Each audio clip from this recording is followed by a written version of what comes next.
মন্দির প্রতিষ্ঠিত হয় 1976 সালে। এই বিগ্রহ আমরা এখানে একটা জঙ্গল পরিণত জায়গা ছিল, সেখানে বিগ্রহ পাওয়ার পরে 1976 সালে 17ই চৈত্র 31শে মার্চ বিগ্রহ এখানে স্থাপন করা হয়। প্রথম এই বিগ্রহ স্থাপনের জন্য জঙ্গল পরিণত জায়গা ছিল বলে এটাকে পরিষ্কার করে এখানে একটা ছোট্ট বেদি করে, সেই বেদিটা আমাদের সামনেই আছে। বেদিটা স্থাপনাদি করে এখানে বাবাকে প্রতিষ্ঠিত করা হয়। পরবর্তী 1979 সালে এই বড় মন্দির করে বড় বিগ্রহ, অর্থাৎ বাবার যে রূপকার ছিল সেই রূপকারই এই বড় মন্দিরে 1979 সালে প্রতিষ্ঠিত করা হয়। আচ্ছা, এই বিগ্রহের একটাই উপাদান হচ্ছে বাবা মহাকাল, যিনি কাল আদি প্রথম সৃষ্টির প্রথম হচ্ছে কাল। কাল অর্থাৎ মহাদেব। তা কালের কোনো অন্ত নেই, আদিও নেই, অনন্ত নেই, কাল কাল।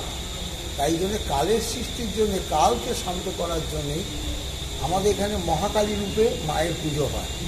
মা এখানে বাবার পদপৃষ্ঠে উপনীত হয়েছিল কালকে শান্ত করার জন্য, অর্থাৎ কালীকে শান্ত করার জন্যে মহাকাল তার পদপৃষ্ঠে স্নান করেছিল। এখানে কালকে শান্ত করার জন্য মহাকালী রূপে উনি কালের সৃষ্টি প্রথম, তাই এখানে এটা মহাকাল মন্দির। ভারতবর্ষে এই বিগ্রহ বা এই মন্দির 4টি আছে।